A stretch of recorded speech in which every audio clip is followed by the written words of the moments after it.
ঘোষণা দেয়া হলো মক্কায়, মুহাম্মদের মাথা কেটে এনে দিলে এত এত স্বর্ণ মুদ্রা দেয়া হবে। ওমরে ফারুক রাজি হয়ে গেলেন, নাঙ্গা তলোয়ার নিয়ে বিশ্বনবীর মাথা কাটার জন্য ছুটলেন। বনু জাহারা গোত্রের এক লোক বলে, আই না ইয়া আমার, কই যাও? মুহাম্মদের মাথা কাটতে যাই। আরে মুহাম্মদের মাথা কাটতে যাও?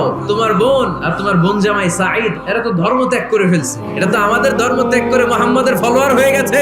আগে ওমর ঘর সামলাও, পরে মুহাম্মদের মাথা কাটতেছে। ওমরে ফারুক অবাক হয়ে গেলেন, তলোয়ার নিয়ে বিশ্বনবীর দিকে না যেয়ে নিজের বাড়ির দিকে চলে গেলেন। বিশ্বনবীর আপন বোন ফাতেমা বিনতে খাত্তাব, বোন জামাই সাঈদ আর খাব্বাব রাদিয়াল্লাহু তাআলা আনহু তিনজন মিলে সূরা তাহা তেলাওয়াত করছিলেন। পড়েন সুবহানাল্লাহ। মক্কায় লুকিয়ে লুকিয়ে দাওয়াত হতো। খাব্বাব রাদিয়াল্লাহু তাআলা আনহু একটা চামড়ার ফলকের মধ্যে সূরা তাহার কয়েকটা আয়াত এনে ওমরে ফারুকের বোন আর বোন জামাইকে শিক্ষা দিচ্ছে, ট্রেনিং দিচ্ছে লুকিয়ে লুকিয়ে। ওমরে ফারুক যখন ঘরে চলে আসলেন, এরা তটস্থ হয়ে গেল।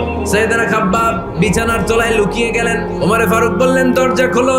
ফাতেমা বিনতে খাত্তাব দরজা খোলার পরে নির্মম ভাবে সাইয়েদনা ওমর রাদিয়াল্লাহু তাআলা আনহু বোনের গায়ে আঘাত শুরু করে দিল। বোন জামাইকে আহত করতে শুরু করলো আর বলতে শুরু করলো, তোরা পাগল হলি কেন? কি আছে ওই মুহাম্মাদের মধ্যে? কি পড়তেছিলি আমারে দেখা? ফাতেমা বলে, ইন্নাকা রিজসুন লা ইয়ামাসসুহু ইল্লাল মুতাহহারুন। ও আমার ভাই ওমর, তুমি না পাক, পবিত্রতা অর্জন না করে এই কোরআন ধরা যায় না। ওমরে ফারুক গোসল করে আসলেন। ফাতেমা বিনতে খাত্তাব বললেন, গোসল যখন করে এসেছেন, এই নেন। ওমরে ফারুক এবার চামড়ার কাপড়ের মধ্যে সূরা তাহার প্রথম আয়াতের দিকে নজর করলেন। উনি খুব ভালো আরবি জানতেন। সূরা তাহা পড়ার পরে আর ধৈর্য ধারণ করতে পারে না।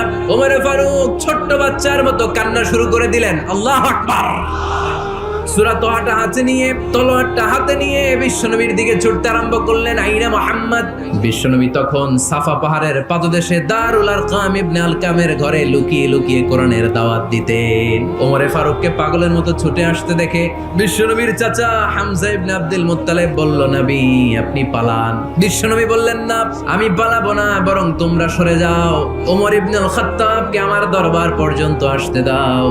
ওমরে ফারুক এসে বললেন, আশহাদু আল্লা ইলাহা ইল্লাল্লাহ ওয়া আশহাদু আন্না মুহাম্মাদান আবদুহু ওয়া রাসূলুহু। ওমরে ফারুক যখন কালিমা শাহাদা পড়ে মুসলমান হয়ে বিশ্বনবীর হাতে হাত রাখলেন, মুসলিম সাহাবীদের মধ্যে খুশি আর আনন্দের বন্যা বয়ে গেল।